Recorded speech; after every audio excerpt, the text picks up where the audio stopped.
डर के लिए इनकाउंटर सही है या नहीं? असेंबली में डिबेट करके एनकाउंटर का कानून बना दीजिए। जेन्युइन एनकाउंटर अगर हो तो है, फेक एनकाउंटर नहीं है। गोली तो बाद की बात है।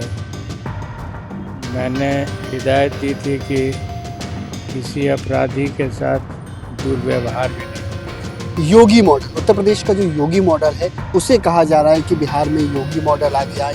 एक ही मॉडल मैंने सीखा था और वो है कानून का मॉडल। अपहरण, डकैती, लूट में ही क्यों, भ्रष्टाचार पर क्यों? उनका भी इनकाउंटर होना चाहिए। नीतीश कुमार क्या कमजोर हुए हैं? एक अंग उनका या एक भाग जो उनके साथ रहता था वो नहीं रहेगा तो कुछ हद तक तो कमज़ोर होंगे। ये जो व्यवस्था हुई है गृह को अलग कर देना सामान्य प्रशासन से, ये अगर कमिश्नरेट सिस्टम होता तो ज़्यादा बेहतर तरीके से लागू हो सकता। इम्पॉर्टेंट चीज़ ये होगा कि क्या बिहार का प्रशासन कमज़ोर हुआ है। पहले समन्वय मुख्यमंत्री के माध्यम से हो जाता था। अगर सिस्टम में चेंज हो जाए तो वो प्रॉब्लम वो भी घट जाएगा। नमस्कार, अब देखना शुरू कर चुके हैं लाइव सिटीज को। मेरा नाम शेख है। नीतीश मंत्रिमंडल में एक बड़ा उलटफेर देखने को मिला। होम मिनिस्ट्री जो 20 सालों से नीतीश कुमार अपने पास रखते थे, वो मिनिस्ट्री अब बीजेपी के पास चली गई और बीजेपी ने सम्राट चौधरी को गृह मंत्री बनाया। डिप्टी सीएम के साथ साथ उनके पास गृह विभाग है। ऐसे में हमारे साथ बातचीत करने के लिए पूर्व डीजीपी अभयानंद सर हैं। सर, जिस तरीके से इस बार पहली बार ऐसा हुआ है कि नीतीश कुमार ने गृह विभाग छोड़ा है, तो इसका क्या इम्पैक्ट है? क्या नीतीश कुमार कमजोर हुए हैं? तमाम तरह के सवाल पूछे जा रहे हैं। आपकी क्या राय है?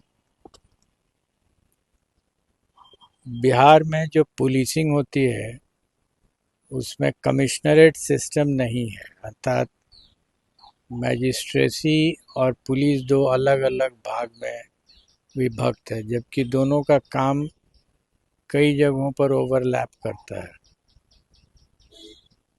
तो ये जो व्यवस्था हुई है गृह को अलग कर देना सामान्य प्रशासन से, ये अगर कमिश्नरेट सिस्टम होता तो ज़्यादा बेहतर तरीके से लागू हो सकता था।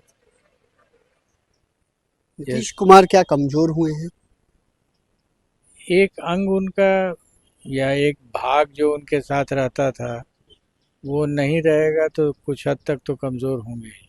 मतलब आप मानते हैं कि नीतीश कुमार कमजोर हुए हैं क्योंकि होम मिनिस्ट्री, गृह विभाग जैसा बड़ा विभाग ये माना जाता है, क्योंकि सुशासन एक मॉडल था, सुशासन मॉडल की बात की जाती है। इम्पॉर्टेंट चीज़ ये होगा कि क्या बिहार का प्रशासन कमज़ोर हुआ है, व्यक्ति कमज़ोर हो या नहीं हो। और मेरा अंदाज़ है कि वो भी कमज़ोर हुआ है क्योंकि बिहार में कमिश्नरेट सिस्टम नहीं है और उसके नहीं होने के कारण मैजिस्ट्रेट और पुलिस अगर समन्वय में पहले काम करती थी वो अब नहीं कर पाएगी। मतलब गृह विभाग इधर चल गया है बीजेपी के पास और सामान्य प्रशासन विभाग कहें, जो तमाम आईएएस होते हैं या जो मजिस्ट्रेट होते हैं, वो इधर रहने से आपसी समन्वय नहीं हो पाएगा। पहले समन्वय मुख्यमंत्री के माध्यम से हो जाता था। अगर सिस्टम में चेंज हो जाए, कमिश्नरेट सिस्टम हो जाए तो वो प्रॉब्लम वो भी घट जाएगा। अच्छा, ये गृह विभाग बीजेपी के पास आया है 20 सालों बाद और एक चर्चा चल रही है बिहार में। आप भी देख रहे होंगे, तमाम इनकाउंटर्स होते हैं और योगी मॉडल, उत्तर प्रदेश का जो योगी मॉडल है उसे कहा जा रहा है कि बिहार में योगी मॉडल आ गया, इनकाउंटर होगा, बुलडोजर बाबा बुलडोजर चलेगा। ये तमाम बातें जो हो रही हैं, ये इस मॉडल को किस रूप में आप मानते हैं? मैंने जो पुलिसिंग की और पढ़ा और समझा 37 साल, आपने तो सजा दिलवाई, इस मॉडल का ज्यादा काम है। तो उसमें एक ही मॉडल मैंने सीखा था और वो है कानून का मॉडल। उसके अतिरिक्त मैं कोई मॉडल नहीं जानता था, अभी भी नहीं जानता हूँ।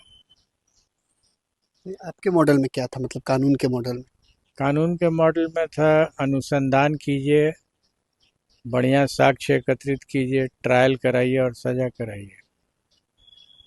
ये कानून का मॉडल है। ये कानून का मॉडल। अच्छा, कानून के मॉडल में इनकाउंटर की बात है कि नहीं? जेन्युइन एनकाउंटर अगर हो तो है, फेक एनकाउंटर नहीं है। कई इश्यूज खड़े हो जाते हैं फेक एनकाउंटर में। एक बड़ा इशू है कि हवा दे दी जाती है कि अब एनकाउंटर होगा। तो हमारे जो ऑफिसर्स हैं सब इंस्पेक्टर रैंक के, ये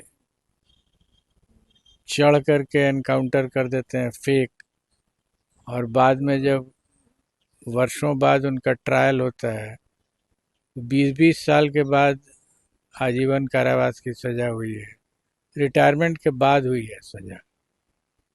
उस समय तो जो लोग हवा दिए थे वो सब चले जाते हैं, सीनियर पुलिस ऑफिसर्स और राजनेता लोग। झेलते हैं वो लोग जो हवा भर करके और एनकाउंटर कर देते हैं।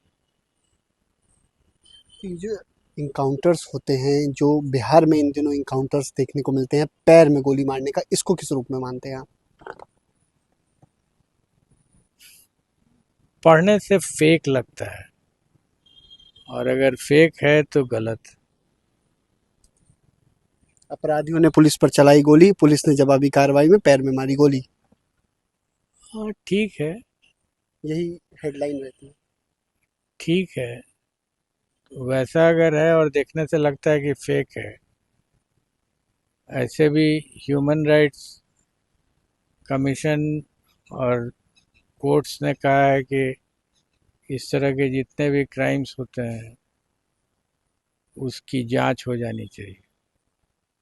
जांच होती है तो कौन फंसते हैं? Subordinate police officers, ASI, SI, inspector, constables, और उसके बाद ट्रायल हो जाता है तो सजा भी हो जाती है। सजा भी हो जाती है। बिल्कुल। आप नेट पे उठा करके देखिए, 20-20 साल के बाद लोगों को सजा हुई है। अच्छा, क्या असर पड़ेगा आने वाले दिनों में जिस तरीके से गृह विभाग इधर आ गया, तो एक बात कही जा रही है कि अपराधियों का सफाया हो जाएगा। इस पर मेरा एक ही कहना है कि एक ऐसा अपराध है जो हर क्षण हो रहा है और वो है भ्रष्टाचार। तो क्या सरकार भ्रष्टाचार को भी उसी तरीके से निपटेगी, अर्थात भ्रष्टाचारियों का भी एनकाउंटर हो जाए? बड़ी बात आप कह रहे हैं, भ्रष्टाचारियों का भी इनकाउंटर होना चाहिए। क्यों नहीं? अगर अपराध का पर नियंत्रण करना है तो केवल अपहरण, डकैती, लूट में ही क्यों, भ्रष्टाचार पर क्यों नहीं? मतलब उनका भी इनकाउंटर होना चाहिए। अगर आप मानते हैं तो कानून पास कीजिए, भ्रष्टाचारियों का भी सफाया कीजिए। अच्छा, एक और बात है, जब ये बातें इनकाउंटर की बातें कही जाती हैं और योगी मॉडल लागू करने की बात की जाती है, बुलडोजर भी चलाया जाता है, तो बुलडोजर वाली कार्रवाई को लेकर क्या कहेंगे? कानून में अगर प्रावधान है बुलडोजर चलाने का तो कीजिए, लेकिन कानून सम्मत होना चाहिए। अच्छा, लोग तो ये कहते हैं कि मतलब इनकाउंटर्स इसलिए किए जाते हैं या बुलडोजर इसलिए चल रहा है कि अपराधियों के मन में डर पैदा हो, अपराध ना हो। ये भी लोग, कई लोग मानते हैं। इस पर आपका क्या मानना है? क्या डर के लिए इनकाउंटर सही है या नहीं? अगर ये सही है तो असेंबली में डिबेट करके एनकाउंटर का कानून बना दीजिए। बिल्कुल कानून बन जाना चाहिए। कानून। तो फिर दरोगा जी लोगों को भी जो आजीवन कारावास की सजा हो जाती है वो नहीं होगी। अच्छा, एक बात, आप डीजीपी रहे हैं, आपने 2005 से 2010 भी देखा है, तो हम उससे पहले भी आप अधिकारी थे ही, आगे भी आप डीजीपी बने थे, 2011 से 14 भी डीजीपी रहे हैं आप। तो 2005 और 2010 के बीच क्या ऐसी छड़ी थी जो बिना गोली चलाए अपराध शांत हो गया? कैसे हुआ बिना गोली चलाए अपराध शांत? गोली तो बाद की बात है। मैंने हिदायत दी थी कि किसी अपराधी के साथ दुर्व्यवहार भी नहीं होना चाहिए। जो भी दुर्व्यवहार अगर होना ही है तो कानून बोलेगा कि ये उसके साथ व्यवहार कर दो, हम कर देंगे। लेकिन अगर कानून वो शक्ति नहीं देगा तो नहीं होगा दुर्व्यवहार। अब रही बात कि हुआ कैसे, प्योर एंड सिंपल लॉ के प्रोसेस को अप्लाई किया गया और उसके पीछे लगा गया। ये शॉर्टकट मेथड से नहीं होता है। मतलब क्या लॉन्ग नेक होता है? कानून में लिखा हुआ है, किताब में लिखा हुआ है, उसको आप, वही पढ़ाई हमने की थी। मतलब सजा दिला देना है।